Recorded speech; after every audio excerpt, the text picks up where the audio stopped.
49 అంటే సంతానం, 49 అంటే సంతోషం. 39 ఆంధ్రప్రదేశ్, తెలంగాణ. ఏలూరు జిల్లా కామరకోట మండలం వడ్లపల్లి గ్రామంలోని గంజి నాగదీప్తి అనే బీటెక్ చదువుతున్న విద్యార్థి నిన్నటి రోజున ఆత్మహత్య చేసుకుంది. దానికి సంబంధించి పూర్తి వివరాలు మనం అడిగి తెలుసుకుందాం. పాప యొక్క అన్న మనతో ఉన్నారు. ఇప్పుడు మనం వాడి ఇంటి దగ్గరే ఉన్నాము. మరి ఆ పాప యొక్క అన్నతో మనం మాట్లాడి పూర్తి వివరాలు ఏంటో మనం అడిగి తెలుసుకుందాం. అమ్మగారి పేరు గంజి ఉషారాణి అండి. నాన్నగారి పేరు గంజి వెంకటేశ్వరరావు. నా పేరు గంజి అరవింద్. చెల్లి పేరు గంజి నాగదీప్తి. మొన్న సాయంత్రం మాటలు చెల్లిని కాలేజీ నుంచి తీసుకొచ్చానండి. తీసుకొచ్చే ముందు అడిగాను, చింతల్లి ఇంకా వాళ్ళు కానీ ఫోన్ చేస్తున్నారా, మెసేజ్ చేస్తున్నారా అని చెప్పేసి అడిగాను. అడిగితే చేయట్లేదు అంది. నేను కొంచెం గట్టిగా అడిగేపాటికి చేస్తున్నారనే అంది. ఎవరు చేశారంటే మన ఊర్లో చిన్న ఉన్నాడు కానీ వాడే ఫోర్స్ చేస్తున్నాడనే అత్తమానం. ఫోన్ చేయలేదు కానీ నాన్న బస్సు దగ్గర దించేసి నాన్న వెళ్ళిపోయిన తర్వాత రోజు వస్తున్నారనే వచ్చి అడుగుతున్నాడు అనే రోజు మాట్లాడవా మీ అన్నని చంపేస్తాం, నీ మీద యాసిడ్ పోతాం, మేము ఎంతమంది ఉన్నాం తెలియదా నీకు, మా ఫ్రెండ్ కారు కూడా ఉందిగా దాంతో ఒక గుద్దామంటే మీరు అయిపోతారు అని కూడా బెదిరిస్తున్నారు అని చెప్పేసి చెప్పిందండి. ఆ మాటలన్నీ తీసుకొచ్చి ఇది చాలా తీవ్రంగా వెళ్ళిపోద్దేమోనని నా భయంతో నేను పిల్ల అప్పటికి చెప్పింది, అమ్మోళ్ళకి కూడా చెప్పకరా, వద్దురా అనేసి. ఆ పిల్ల భయపడిపోయి అయినా సరే నేను అంటే తీవ్రంగా వెళ్ళిపోయేలాగా ఉంది, నా వల్ల జరిగేది కాదనిపించింది. నేను 1 month బ్యాక్ కూడా చెప్పాను ఆ పిల్లకి మాట్లాడొద్దని. అప్పటి నుంచి 1 month నుంచి ఆ పిల్ల మాట్లాడలేదు.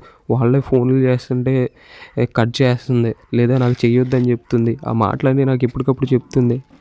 కానీ అన్నాను కదండి, కొద్దిగా చెప్పాను. ఇంట్లో చెప్తే మళ్ళీ వీళ్ళు టెన్షన్ ఫీల్ అయ్యి, పల్లెటూరు వాళ్ళం, మిడిల్ క్లాస్ వాళ్ళం, అందరికీ తెలిసే పల్లెటూరులో ఎలా చెప్పుకుంటారు మీకు తెలుసు.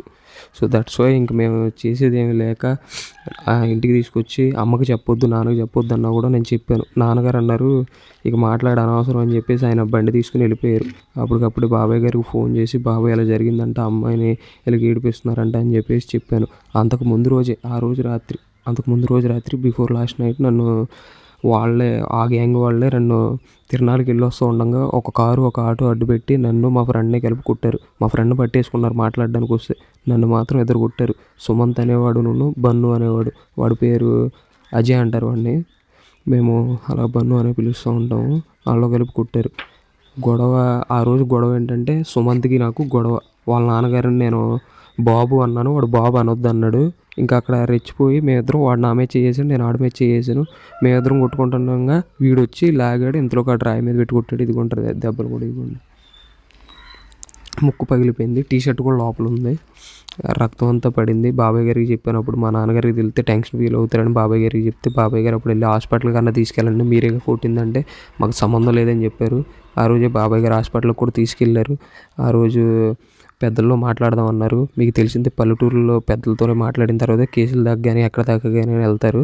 ఆ తర్వాత బాబాయ్ గారు పెద్దల్లో పెట్టారు. వాళ్ళ నాన్నగారికి ఫోన్ చేస్తే సుమంత్ అన్న వాళ్ళ నాన్నగారికి చెప్తే ఆయన భీమవరంలో ఉన్నారన్నారు. వచ్చేపటికి లేట్ అయిద్ది అన్నారని చెప్పేసి ఈవినింగ్ చూద్దాం అన్నారుగా. నేను 5:30కి వెళ్ళి చెల్లిని ఎక్కించుకొచ్చేటప్పుడు ఈ మాట అడిగాను, ఇంకా ఫోన్ చేస్తున్నారు ఎలాగని. చిన్నుగాడే ఫోర్స్ చేస్తున్నాడని ఫోన్లు చేసినా నేను కట్ చేశాను అని చెప్పేసి చెప్పింది. ఆ రోజు ఇంటికి తీసుకొచ్చి అమ్మ ముందు నాన్న ముందు కూడా అడిగినప్పుడు మొత్తం పూర్తి వివరాలు కూడా చెప్పింది. వాళ్ళు ఇలాగ నిన్ను చంపేస్తాం అంటున్నారు, నీ మీద యాసిడ్ పోతాం అంటున్నారు, నీ మీదే కాదు నా మీద కూడా పోతాం అంటున్నారు, మా గురించి నువ్వు భయపడక్కర్లేదు, మేము ఏదైనా చేయగలం, మా ఫ్రెండ్ కారు కూడా ఉంది తెలుసుగా అయ్యి అంటున్నారు అని చెప్పేసి భయపడిపోయింది. ఇంకా అమ్మగారు కూడా 2 నిమిషాలు 3 నిమిషాలు మాట్లాడిన తర్వాత నేను బాబాయ్ గారికి చెప్పిన తర్వాత ఇక వదిలేసాం ఆ ఇష్యూ. నైట్ మాట్లాడదాం అన్నారని చెప్పేసి వదిలేసాం. పిల్ల స్నానం చేసింది, మా నాన్నమ్మగారి ఇంటికి వెళ్ళింది, అక్కడ కూర్చుంది. మేము ఇంతలోకి మా బాబాయ్ గారు వచ్చి పెద్దలు పిలుచుకొచ్చి నన్ను కొట్టారు కదండి ఆ గొడవ గురించి మాట్లాడుతున్నాం. అది మాట్లాడేటప్పుడే మా బాబాయ్ గారు కూడా ఈ గొడవను కూడా కొద్దిగా చెప్పారు, ఇలా జరిగిందంట, మనం దీన్ని పోలీస్ స్టేషన్ దాకా వదిలే కానీ మనమే చెప్దాం ఒకసారి అని చెప్పేసి చెప్పారు. ఈలోపు పిల్లని తీసుకొచ్చి ఇక్కడికి తీసుకొచ్చాం నానమ్మ వాళ్ళ ఇంటికి నుంచి. ఆ పిల్లే వచ్చింది కూడా. మేము చెప్పాము వాడు అలాంటోడు ఫస్ట్ మెసేజ్ చేసినప్పుడే చెప్పాలి, నువ్వు ఇప్పుడు దాకా లేట్ చేయకూడదు అనేసి కూడా చెప్పామండి. చెప్పిన తర్వాత నిజమే చెప్తున్నానండి, వాళ్ళే చేశారు, నాదేం తప్పు లేదు, వాళ్ళు ఫోర్స్ చేయబట్టే మాట్లాడాను, నాకేమీ ఇంట్రెస్ట్ లేదని చెప్పేసి మా అమ్మగారికి కూడా చెప్పారండి. అమ్మగారు కూడా సరే అన్నారు. జడిచిపోయిందండి అమ్మగారు. ఇలాగ ఎంతకాలం నుంచి ఏడిపిస్తున్నారు మీ చెల్లిని? 2 months బ్యాక్ 3 months నుంచి కూడా ఏడిపిస్తున్నారు అని చెప్పేసి చెప్పిందండి తను. అందుకే వాళ్ళు మొత్తం 5 ఉన్నారండి సార్. ఏ ఊరు వీళ్ళంతా? ఏ ఊరు? కామవరపుకోట. వీళ్ళందరూ మా కుర్రోళ్ళే, అంటే మా పేటోళ్ళే. వీళ్ళందరూ మా ఊరు వాళ్ళే. మీ ఊరు వీళ్ళందరూ ఒక కుర్రోడు మాత్రమే, ఆ కారు వ్యక్తి మాత్రమే కామవరపుకోటోడు. ఆ కుర్రోడికి మా చెల్లిని సెట్ చేస్తున్నారు సార్ వీళ్ళందరూ కలిసి. ఓకే. ఇది ఎంత పాపం సార్ చెప్పండి కొంచెం మీరు కూడా. అలాగా చేశారు. ఆ అజయ్ అనే వ్యక్తి కారు అడ్డు పెట్టాడు ఆ రోజు కూడా. పిల్ల డీటెయిల్స్ ఇతనే సార్. ఈ చిన్ను అనే ఉన్నాడు కదా సార్ ఇక్కడ, అజయ్ విజయ్ అని చెప్పి అన్నదమ్ములు ట్విన్స్ వాళ్ళిద్దరు. అందులో ఒకడు సార్ చిన్నోడు, వాడే సార్. వాడే ఈ పిల్ల ఇన్స్టా ఐడి కానీ వాడికి షేర్ చేసింది, ఈ పిల్ల నెంబర్ కానీ వాడికి ఇచ్చింది కూడా వాడే సార్. వాడే మాట్లాడాను వేధించుకుంది కూడా ఆడే సార్ ఈ పిల్లని. ఇన్ని చేశారు. ఆ రోజు నైట్ కూడా పిల్ల వచ్చి అమ్మని అన్నం పెట్టమంది, అమ్మనే తినిపించమంది సార్. అమ్మే తినిపించింది కూడా. తినిపించింది, అంత బాగానే ఉంది. లైట్లు కట్టేసాం, పడుకున్నాం. పొద్దున్నే నాన్నగారు మోటార్ ఆడద్ది, 6ంటికి మోటార్ ఆడద్ది. ఈయన 5ంటికి వెళ్ళిపోయారు, పొలానికి వెళ్ళిపోయారు. ఆ అమ్మగారు 7ంటికి కరువు పని మేటు పని చేయించాలని చెప్పేసి 6:57 ఆ టైంకి వెళ్ళిపోయారు అమ్మగారు కూడా. ఇంకా నేను ఒక్కడే ఇటు సైడ్ డబుల్ బెడ్రూమ్ కదా సార్, ఈ బెడ్రూమ్లో పడుకుంటే వీళ్ళు ముగ్గురు ఒక బెడ్రూమ్లో పడుకుంటారు. నాది టేబుల్ ఫ్యాను, నాకు ఏ సౌండ్ వచ్చినా వినిపించదు. ఇంకా పిల్ల ఏం చేసిందంటే మరి main door exit door 2 close చేసేసుకుని ఇంకా గళ్ళుం పెట్టేసింది సార్. గళ్ళుం పెట్టేసి సూసైడ్ చేసేసుకుంది సార్. ఇంకా నాకు తెలియదు. అమ్మ కరెక్ట్గా ఎగ్జాక్ట్గా 7:38కి ఫోన్ చేసి చెల్లిని పొయ్యి మీద అన్నం పెట్టమన్నాను, పెట్టిందో లేదో చూడు అన్నారు సార్. 2 సార్లు పిలిచాను కానీ పలకలేదు. ఒకేసారి బయటికి రాగానే డైనింగ్ టేబుల్ అది ఉంటుంది కదా సార్, దాని దగ్గర ఉక్కు ఉంటుంది, అక్కడ ఫ్యాన్ లేదు, దాని గురి వేసుకున్నాను సార్. నాకు ఇంకా ఐడియా రాలేదు సార్ ఎవరినన్నా పిలవాలి. నా చెల్లి కదా సార్, నా ఆవేదన నాకు ఉంటుంది. ఏమో ప్రాణం మిగలొచ్చు కదా సార్, బతుకుండొచ్చు. వీళ్ళందరం పిలిచి చెప్పేంతలో చనిపోతే ఏంటి, దానికి పాపమే కదా అని చెప్పేసి నేను ఎమ్మటిని వెళ్ళి పట్టుకున్నాను. పాప ఇక్కడ డైనింగ్ టేబుల్ ఉందంటే నేలకి ఇంత కిందకు వచ్చేసింది సార్. నాకు అందేస్తుంది పాప ఇది కూడా, కానీ అది రావట్లేదు. ఎంత గట్టిగా పీకినా రావట్లేదు.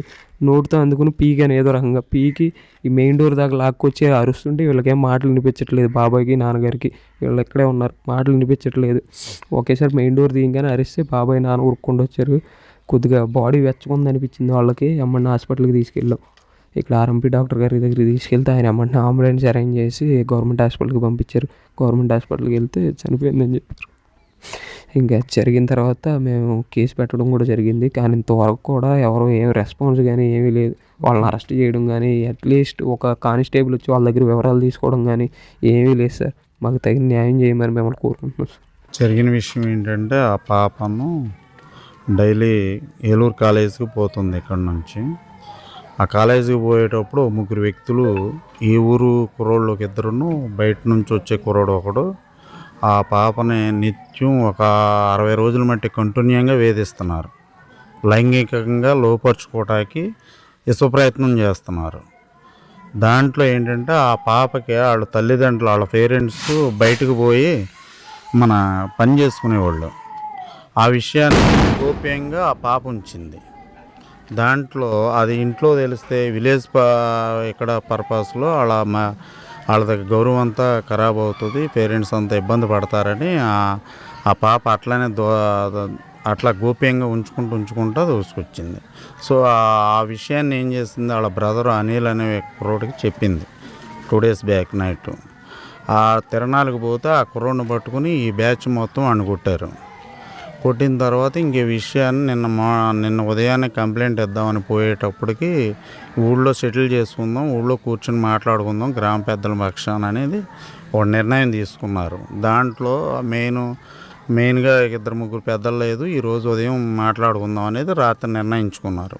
ఆ నిర్ణయించుకునే టైంలో ఇంకా ఈరోజు ఉదయానికల్లా రాత్రి ఫోన్ చేసి మీ ఫ్యామిలీ మొత్తాన్ని యాసిడ్ పోసి చంపేస్తాం, లేదా మీ ఫ్యామిలీని మొత్తాన్ని ఇచ్చేస్తామని ఆ కుర్రోని బెదిరించడం, ఈ పాపను బెదిరించడం, ఇవన్నీ నానా రకరకాలుగా వేధింపులకు గురి చేశారు.